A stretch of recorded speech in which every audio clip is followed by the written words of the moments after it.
Hello, beautiful humans. Happy Sunday afternoon. Welcome to the Midlife Revolution. I'm your host, Megan Connor, and I have 2 live streams scheduled today. You might be able to see if you're on my YouTube channel. If you're new here, first of all, thank you for being here. Welcome to the channel. Please take a second to subscribe if you are able to do so. Obviously, controversial thumbnail that I put up today. I want to assure you it is not clickbait. Full disclosure, it does say shocking claim by LDS scholar. So this episode today is based on an article that was written by an LDS scholar who's a law professor at William and Mary. And we will be discussing the Salt Lake Tribune article that was written about this essay that was published by the scholar. And the Tribune article admittedly is a couple years old, but since then there have been at least a couple of different articles put out by the Salt Lake Tribune and a couple of different comments in different places by church leadership and other people sort of high up in the church organization that lead me to believe, and I'm not the only one that holds this opinion, that the Church of Jesus Christ of Latter-day Saints is pivoting toward a more inclusive LGBTQ policy. And I'll tell you why I think this is. It's because in 2015, when they issued their exclusion policy, which excluded children of same-sex couples from being baptized in the Church of Jesus Christ of Latter-day Saints, they started hemorrhaging members. People started leaving in droves. And I saw an infographic the other day that was sort of passed around in the Strengthening Church Members Committee, which is a committee that investigates reasons why people leave the church and sort of spies on ex-members to see what we're up to and if we might be doing things that are leading people out of the church. And the infographic was very interesting, and it talks about people leaving the church and sort of the numbers of membership that they expected to lose, or the trend, how the numbers were going as far as losing members. And it was pretty alarming to look at. The church calls, or they put out according to their statistics, the Church of Jesus Christ of Latter-day Saints, according to their membership statistics, they have about 17 million members on the roll. But if you dig down into those numbers, which I've done a number of times on this channel, you realize that the number of people who self-identify as members of the church is much smaller than that. And the number of people who are considered to be active members, which by the church's standard, that means they go to church at least once a month, is much lower than that.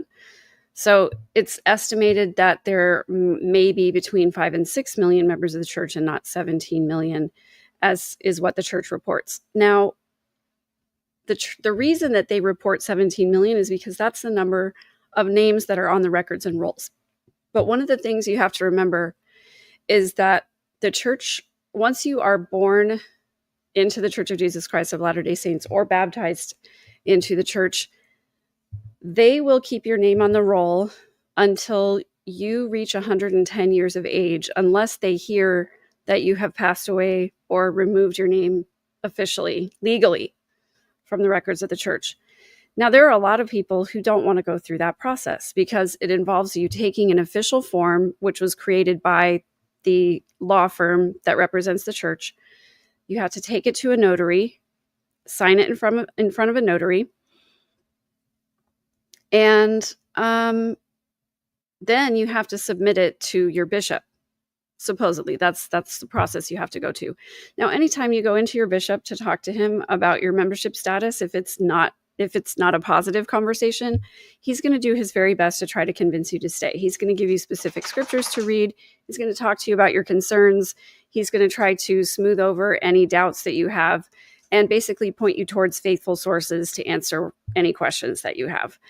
And that's just a thing that most people don't want to go through. And I certainly do not blame them. And I was so grateful that when I was leaving the church and I made my decision to have my name removed, that I found a little organization called quitmormon.org, where you can just go online. You can fill out the form there. You do still have to have it notarized, but they will send the form in for you, along with a carefully worded letter that was written by an attorney that explains that you want your records removed immediately and you don't want any contact from anyone in the church.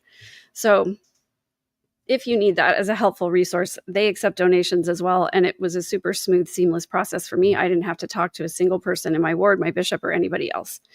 So that's one of the reasons my theory as to why there are so many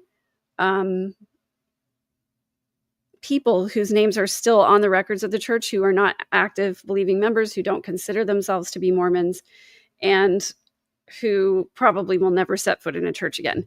So I'm just going to take a second to say hi to everybody. Good to see you guys here. McSfunky Destiny Reflections. Kay, welcome. Roxy, good to see you. Diamond Dave, Margarita M, your first live. Awesome. Good to see you guys here.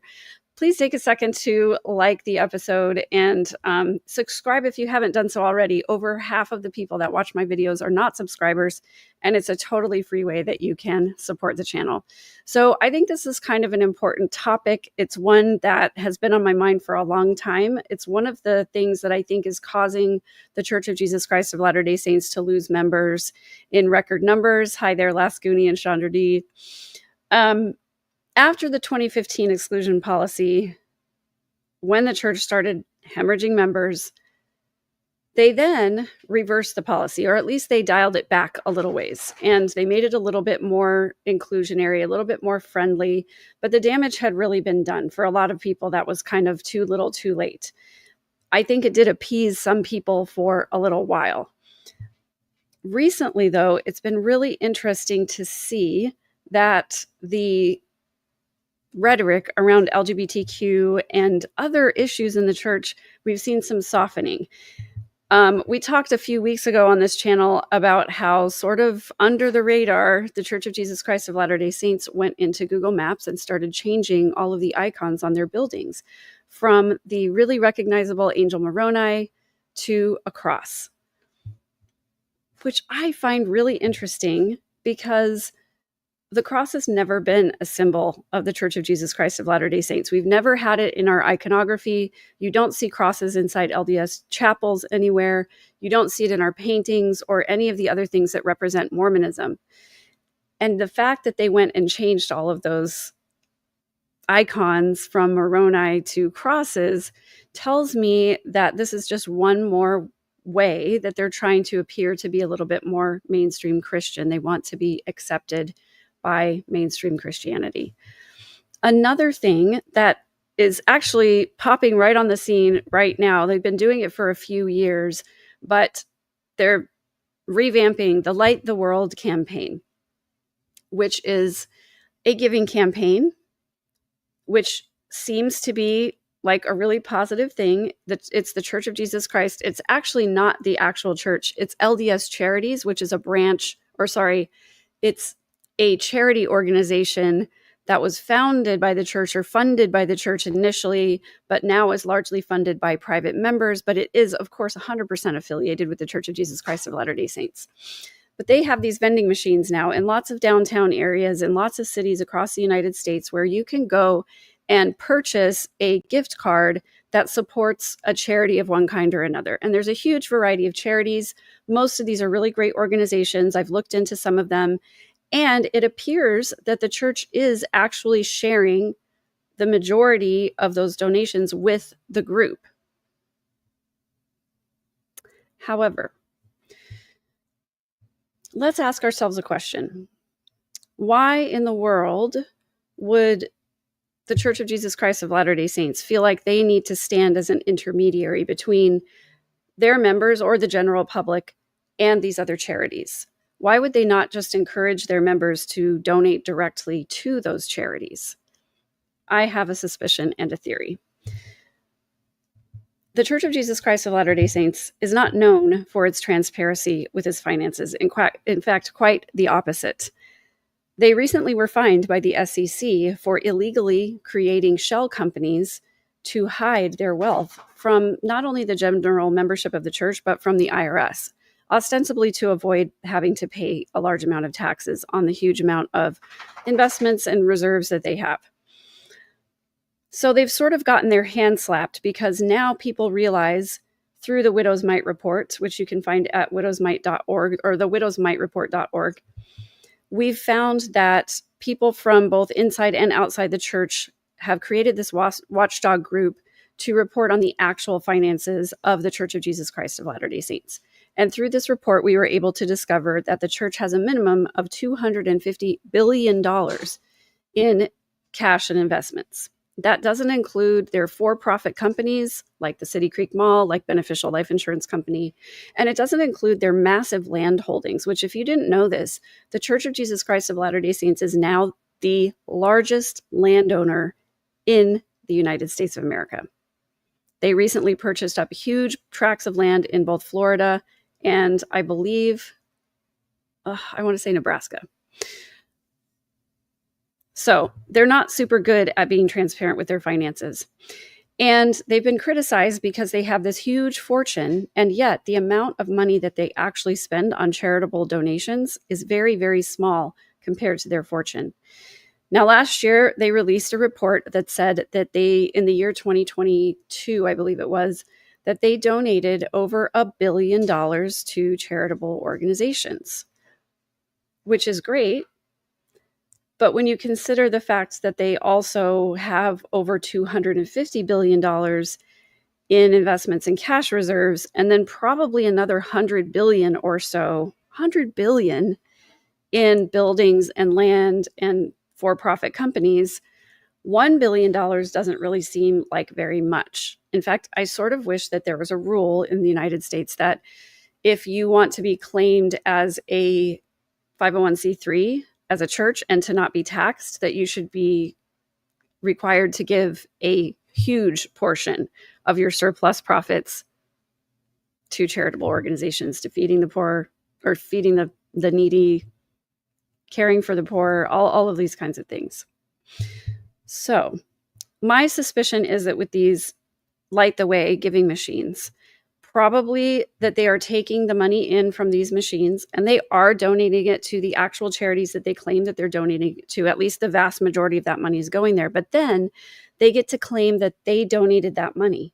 They get to add it to that $1 billion end of the year donation number. So that's basically like saying, if they had $999 million that they were donating to charitable organizations, and the Light the Way machines, let's say that people donate $1 million through the Light the Way machines. That $1 million goes directly to those other charities. Now the church gets to say, we gave away $1 billion instead of $999 million. So essentially, they're taking credit for these donations when really people could just donate directly to the organizations without the church as a middleman, and then the church wouldn't get to claim those extra donations as being theirs.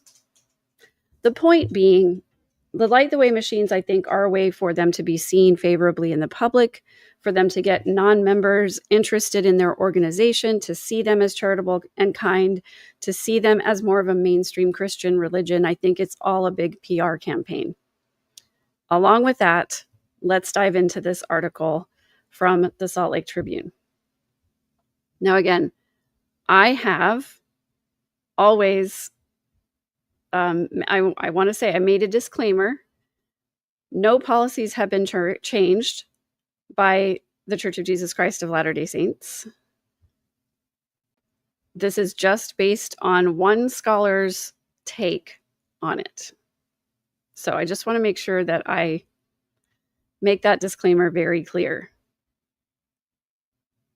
Okay, so looking at this article, make sure I'm not on the same page as y'all here. Theological breakthrough. LDS scholar sees a path for same-sex temple ceilings that honors church teachings. So I think that I am on the wrong page. And I'm trying to find the correct tab. You guys, sorry about that. Bear with me for just one sec.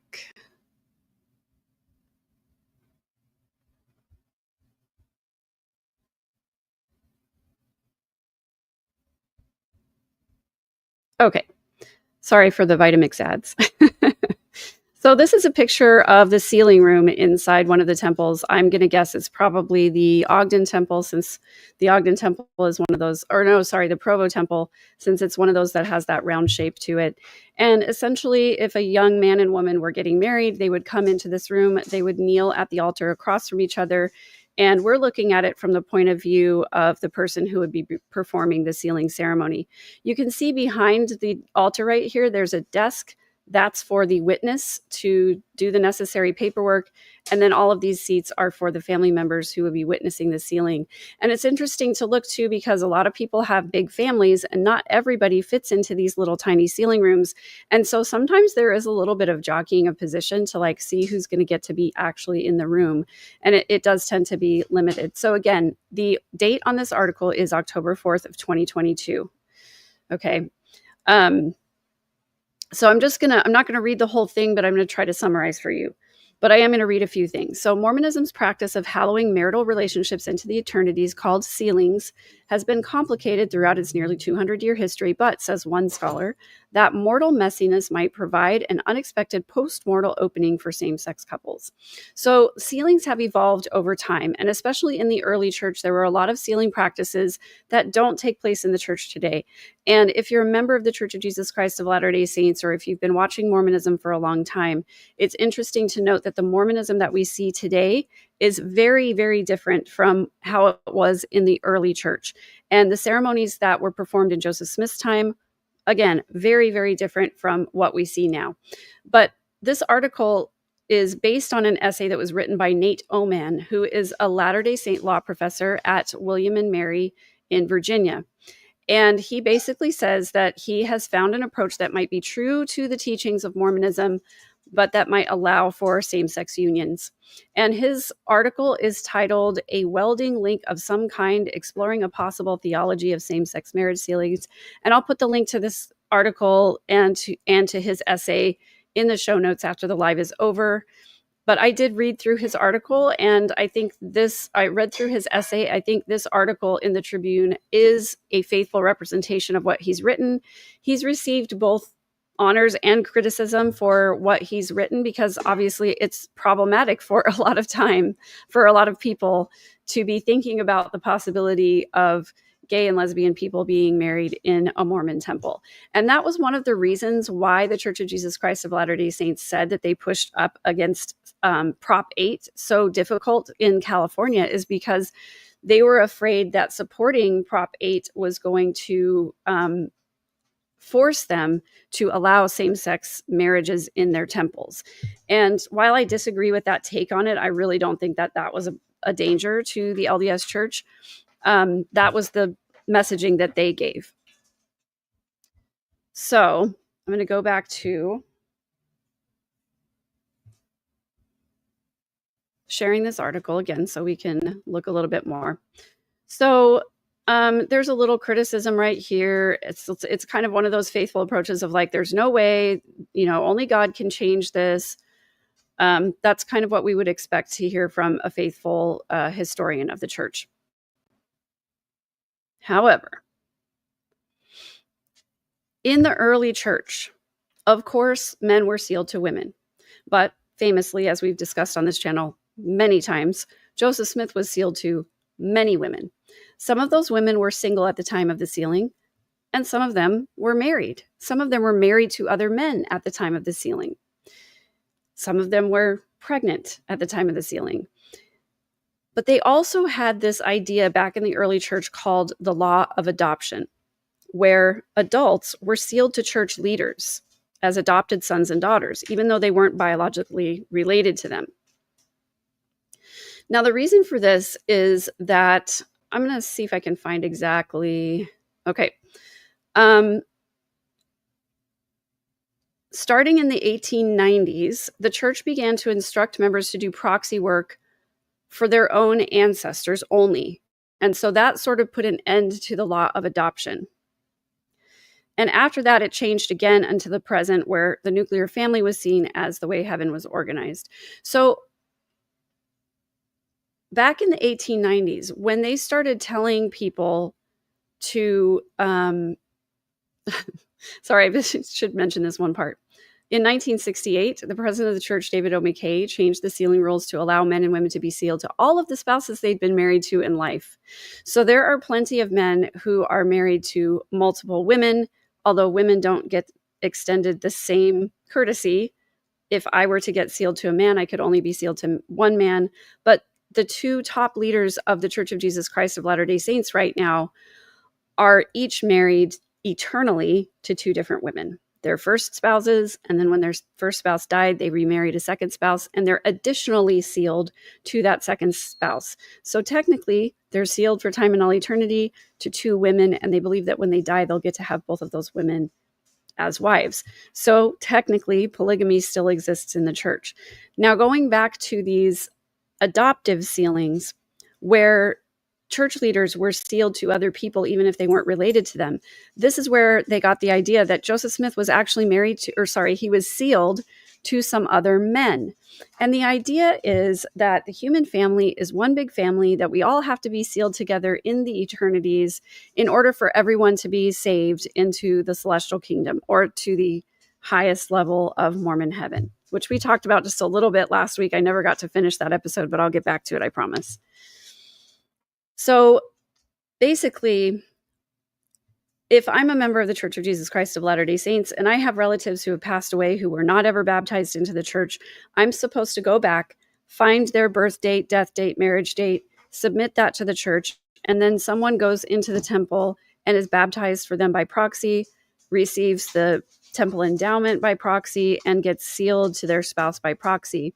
And the idea of it is kind of a nice idea on the surface of it, to think that every family member is linked by sealing to every other family member. And they expected this to go back into the eternities for everybody to be sealed all the way back to Adam. Now, I agree, there are some problems with all of this, but this is what Mormons believe. And when you hear somebody say that so-and-so is busy in heaven doing God's work in heaven, this is what they're talking about. They're talking about the sealing work. They're talking about the enormous gargantuan task of trying to connect every single human being with each other.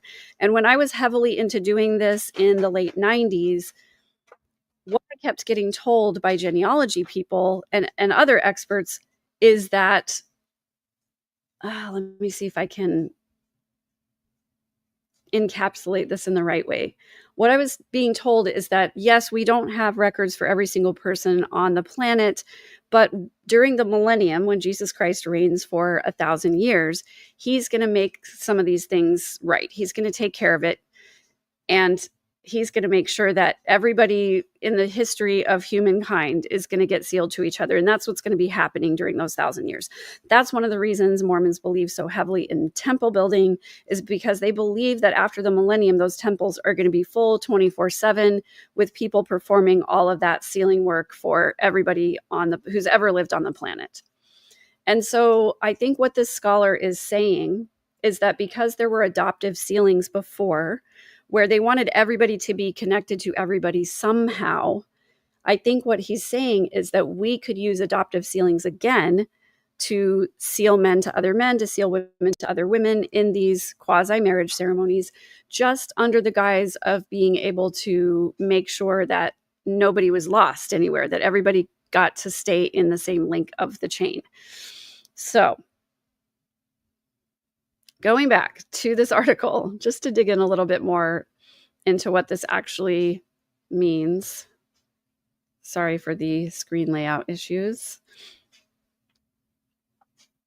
Okay, so each era has blessed temple sealings, Oman writes, that depart from a model of the nuclear family. Despite extensive genealogical records, for example, those doing proxy work for relatives cannot know if a woman has previously been widowed or divorced when she married the husband in the record being harvested. So that's where we get into this 1968 of, David O. McKay saying people can be sealed to all of the people they've been married to on the earth. And I actually really like these temple pictures. They're very pretty rooms. They're very well decorated, stained glass, beautiful chandeliers. But when you think about the amount of money that goes into furnishing these things, when there are people in Salt Lake literally freezing to death because they don't have a place to stay in the bitter cold, and then we have members of the Church of Jesus Christ of Latter-day Saints who are protesting that there are warming centers in their neighborhoods, it's just all very hypocritical to me.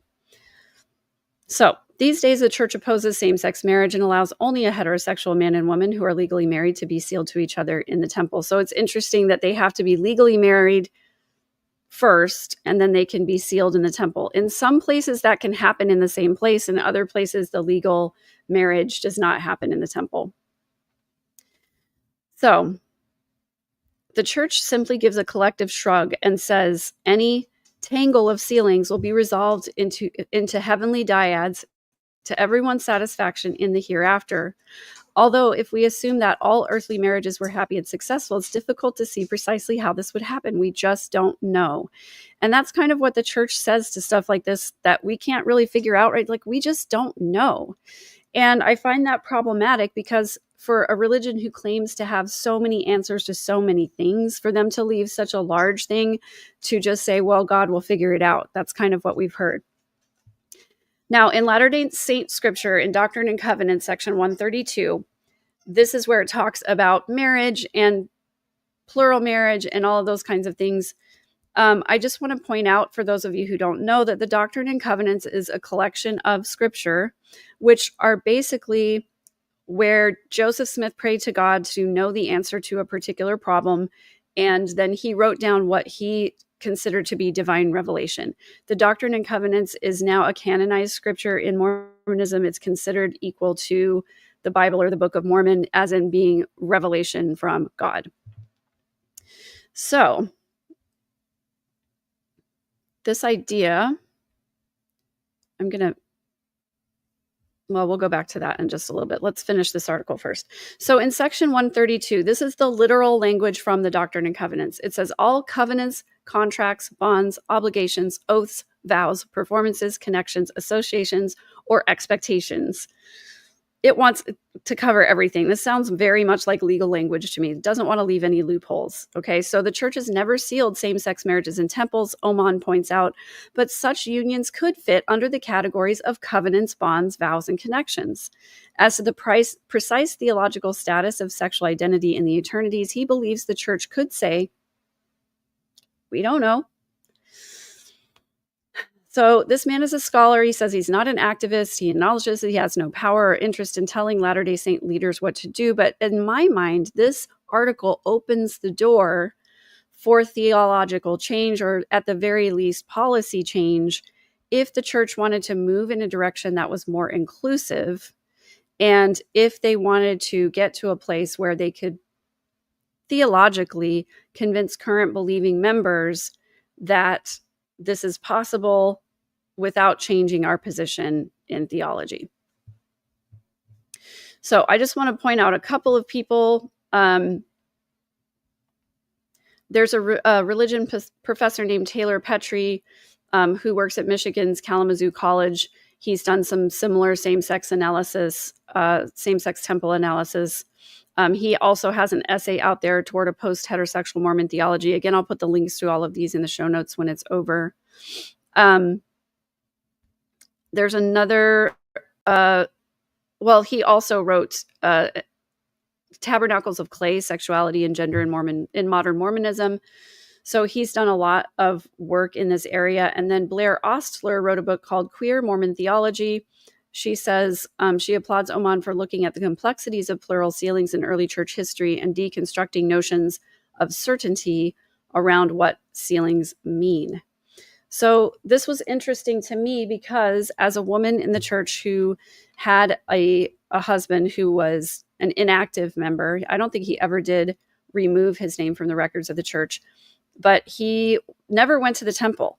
And so I was never sealed to him or our children. And in Mormonism, that was a really hard thing for me because I was a really faithful member. I went to the temple. I took my kids to the temple. I raised them in the church. We did all the things, checked all the boxes. And at one point, I asked someone if I could just be sealed to my children. And no, that's a laughable idea. The answer was that we're about families. We're about whole families, not partial families. But this kind of an idea could make room for women like me in the church who didn't have a connection to a faithful man, or at least by the church's standards, faithful. And, makes room for the possibility that perhaps in the future, maybe there's some room for other types of sealings to take place.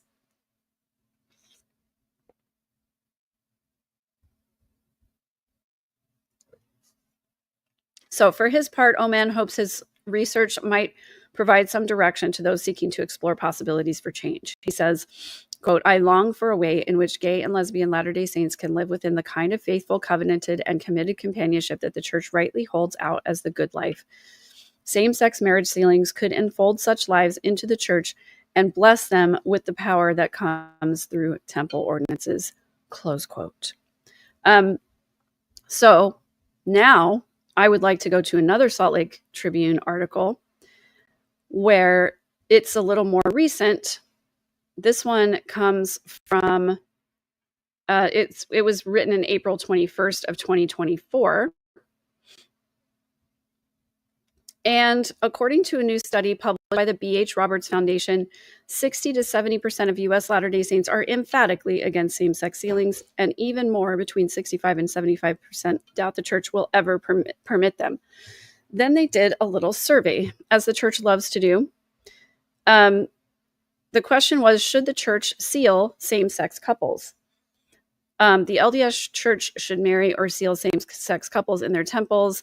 This is from strongly disagree all the way to strongly agree. And that you can see there are 3 groups represented here. Facebook group that is not from the Mormon corridor, which the Mormon corridor is basically from Arizona up through Utah and Idaho. So people who are not in that area are in pink here. The Facebook of the Mormon corridor is in blue. And then mailers that were sent out ostensibly across the rest of the country are here in yellow. So of the people that strongly disagree, it's almost all the way up to 70% here, 55% for the Facebook groups. Disagree a little smaller, somewhat disagree a little smaller. Neutral is interesting. Neutral is almost the same as disagree. And then strongly agree, very few. So if you look at everything from somewhat agree, and strongly agree, it's vastly overpowered by people who somewhat disagree, or strongly disagree. Obviously, the people who strongly disagree are the largest group in this survey that was done.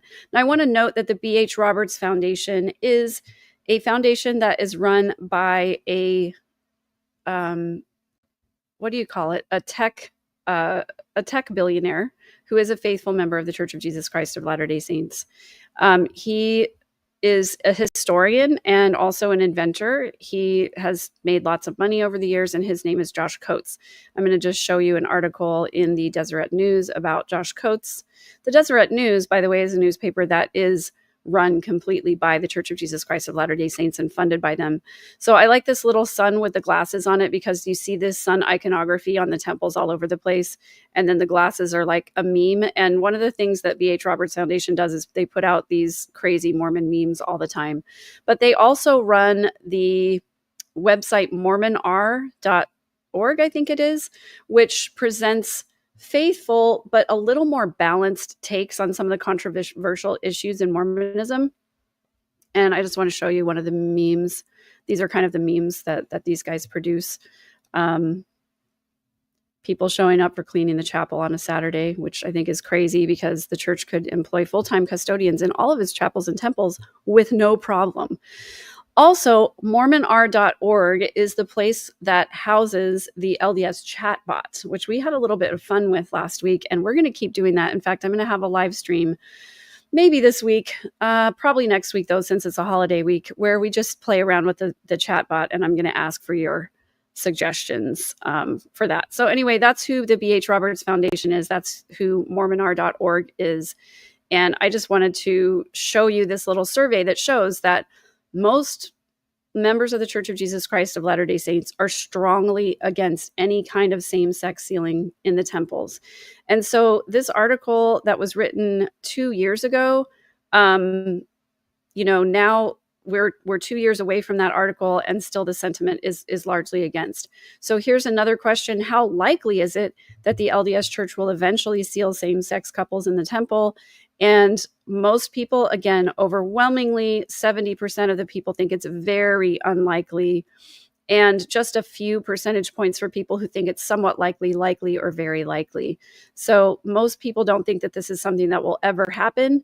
Although I keep seeing little articles like the one that we're investigating today, And I keep seeing other little ways in which the church is trying really hard to present itself as a more inclusive, more mainstream Christian religion. So I'm really interested to know what you guys think. I have one more point that I want to cover regarding this before we jump off here. I also have another live in about an hour, and it's about something that I'm super excited about.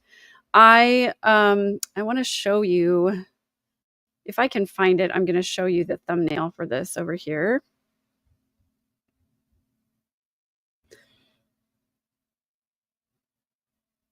You go here. Okay, here it is. So I have been working really hard for the last couple of months developing an online course in an area that I think I can help people in. And here is the thumbnail for the live that's going to be happening in 1 hour. It's called Bully Proof: Reclaiming Your Power from Manipulating and Control, or Manipulation and Controlling People. I am going to start a webinar after the first of the year. We're going to meet weekly. It's going to be an 8-week webinar for an hour each week. And in this webinar, we are going to dig into how to deal with manipulative and controlling people. If you've heard of How to Hug a Porcupine or Dr. Ramani's book, It's Not You, this webinar is going to dig into these concepts of all of the people in our lives who are manipulating or controlling and how to deal with them. We're going to talk about the 10 different types of narcissists, their characteristics and traits, how to spot manipulative behavior, how to avoid being controlled and manipulated by people.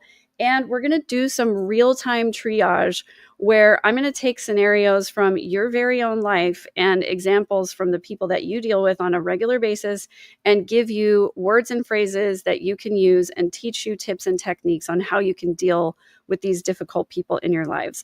I am super excited for it. I'm going to be doing a Black Friday special from basically today all the way until Cyber Monday, just because I don't want to mess with coupons or any of that kind of stuff. But if you're interested in the course, all you have to do is go to the link that I'm going to provide and register with your email, and I will take care of getting you signed up and sending you a payment link and everything else. So I'm really excited about that course because it melds together all of the years that I was in abusive and controlling relationships, all of the manipulative systems that I was able to exit in my life, and all of the research that I've done throughout my life about these types of people and how to deal with them. And it's going to culminate into a really cohesive course that's going to be simple for you to walk through. And you're going to go from being the type of person who is either annoyed or really having the life sucked out of you by manipulative and controlling people to being totally bully proof, where you have all the tactics that you need to use to combat the tactics that they're trying to use to manipulate you and control you. Those holiday dinners are going to be a breeze after this. You are going to have just so much an easier time in your life dealing with these people, whether they're relatives of yours, friends of yours, bosses, co-workers, or just a random person in a grocery store parking lot who tries to run you over because of road rage. You are going to have so much more skill in dealing with those kinds of situations after this course is over. So I'm going to have lots more opportunities for you to hear about it. You can also always email me at megan@third-first.com. You can visit my website at third-first.com. There's lots of links there where you can connect. And you can also get a hold of me at askmegan with MEEGAN at gmail.com. So I am going to scroll back through your comments. Thanks as always for coming to the live chat, and thanks as always for supporting each other and being kind. I really appreciate your contributions here. You guys do a great job of interacting well with each other in the chat. So if you have comments or questions about the article that we just reviewed, please drop them down in the chat and I will get to them. Use a little emoji or something because I'm a very visual person. So Hopeful 615 says, I'm in Utah since leaving the church. They treat us horribly, but then again, they did even when we were Mormon. I would love to move out of Utah someday. I hope you get a chance to do that. Life is so different outside of Utah. And living in Texas, literally nobody cares if I'm in the church or not. So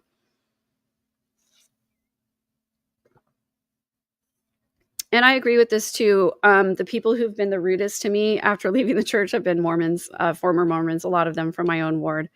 Hopeful 615 says, I found that I've been treated the most horrific by LDS ladies, especially my sister-in-law. She's a real Mormon devil. Yeah, people can get super judgmental when their worldview is threatened by people who leave, because they look at you leaving and they go, now they have to either double down on their doubts or they have to push them aside and put them back on the shelf. And it can be really difficult.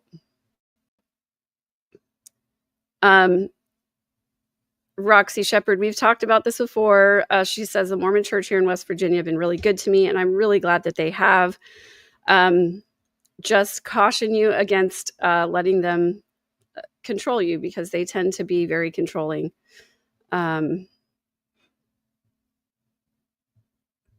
Yeah, they're good people for the most part, but their ultimate goal is to get you to join the church, and so they're going to keep working on you. Yeah, it's really intriguing to me. There's a lot to dig into. Like, we could probably spend another hour or two just talking about this. Do they use epoxy for the sealing? You know what? I don't know, because I was never sealed. I actually went in to do a sealing by proxy one time because I was coming out of a temple ceremony, and one of the temple workers stopped me and said, do you have time to do some sealings today? We haven't had hardly any done today. We could really use your help. And I was, of course, like, oh, sure, no problem. I don't need to get home to my 6 kids or anything. I just let people control me all the time back then. I was like, oh, yeah, absolutely. I didn't feel like I had the right to say no. So I went in there and knelt across the altar from this super old man that I had never seen before. And I had to like hold hands with him, because that's how they do it in the sealing ceremony. And I was like, nope, I'm never doing that ever again. I think I did a couple sealings and I was like, whew, man, look at the time. I got to go. And I never went back. Well, that's not true. I went back for my daughter's wedding. That was it. Yeah. And the male to male sealings, possible implications of queer sealings.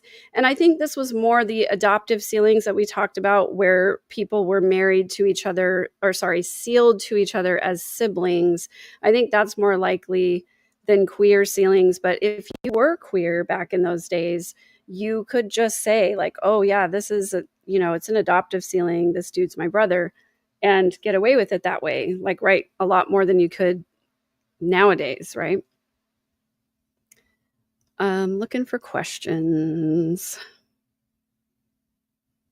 Yeah, I really would like to connect with some more queer theologians, people who have done some more study on this. And admittedly, I feel really terrible about this now. I haven't read Blair Ostler's book.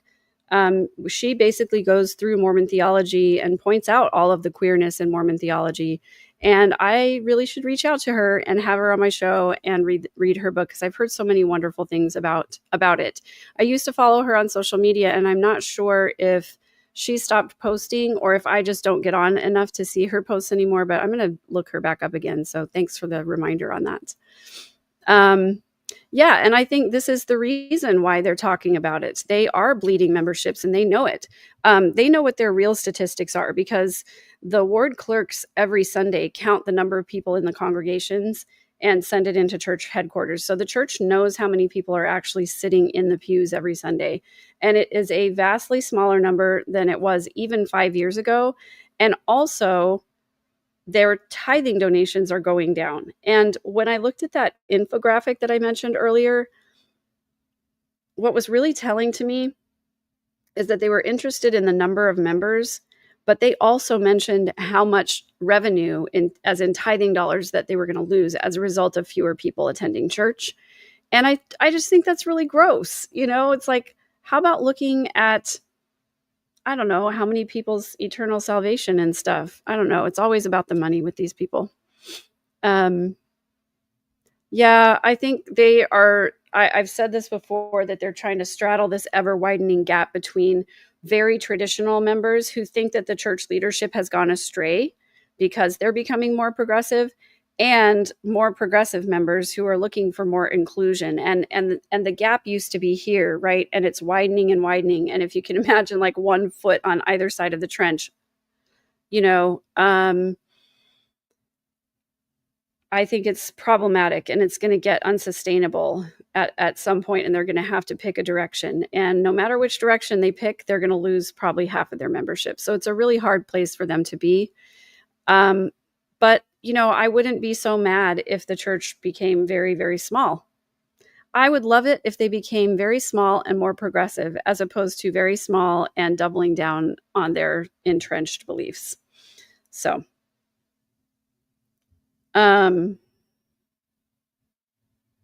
sorry, text from my kiddo. Thanks, Margarita. I hope that you will be able to watch it on the replay. I'm really excited about doing this course and helping people. So, let's see. Oh, good. Renee Michelle was inspired to write and wrote 7,000 words this week. Good for you. Yeah, these Sundays lives used to be sort of like a get ready for the week motivational thing.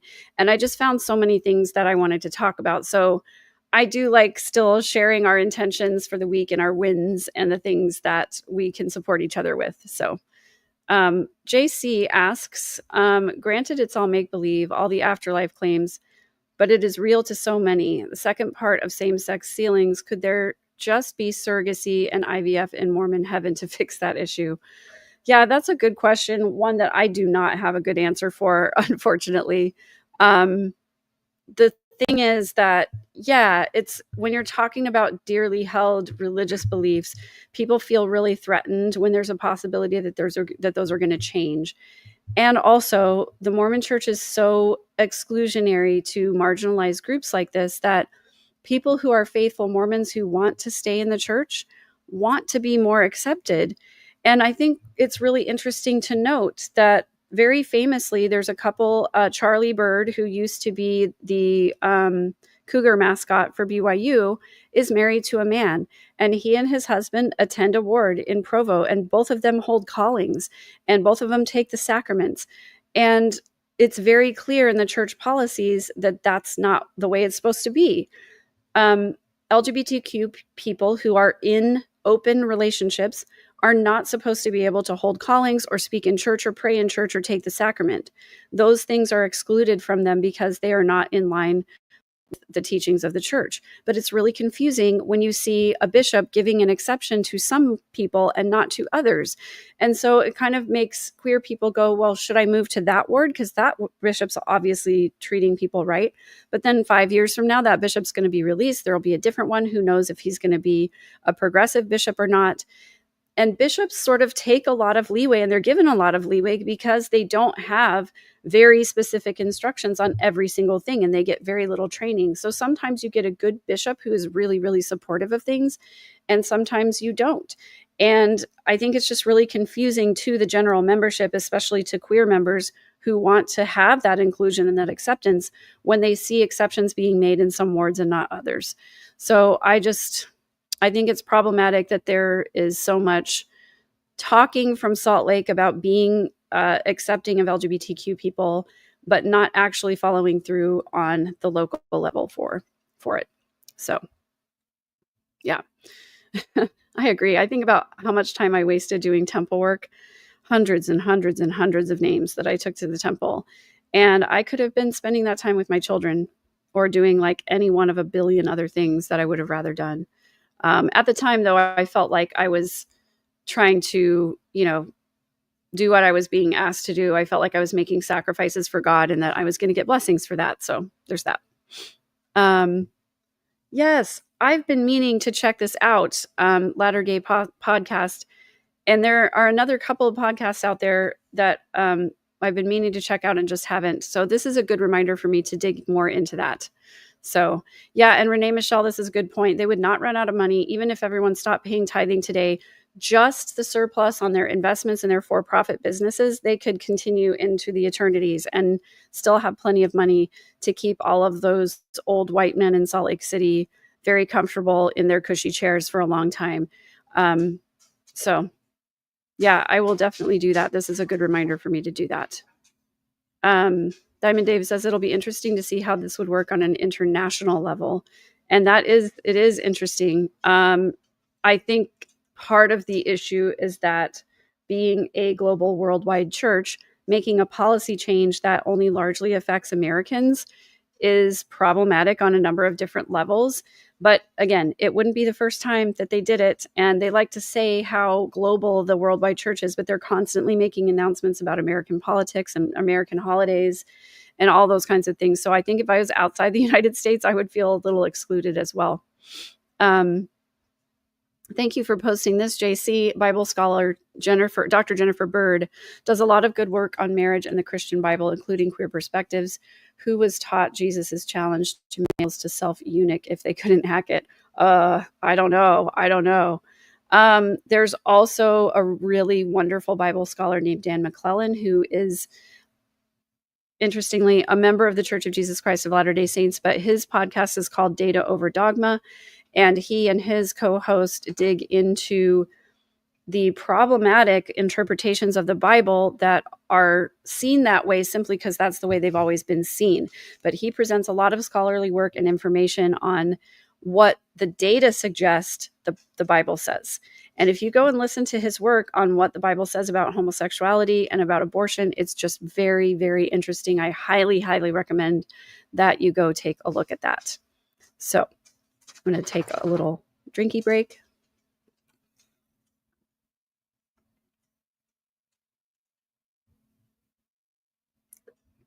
Matt F., anyone want to go back? Not on your life. Thank you. Absolutely not. Thank you, Ozzy Tad. Bishop John Shelby Spong wrote a great book called Living in Sin. Thank you so much for that. I'm going to try to gather all of these resources together and put them in the show notes for you guys. Yeah, there were whispers with that physician favorite Joseph had, who's an extremely messy disaster buy and con man. John C. Bennett was his name, everyone. John C. Bennett. If you look into his history, there's good evidence to suggest that he was performing abortions in Nauvoo, and that's why there's no physical evidence, as it were, of Joseph Smith's polygamy with all of those women.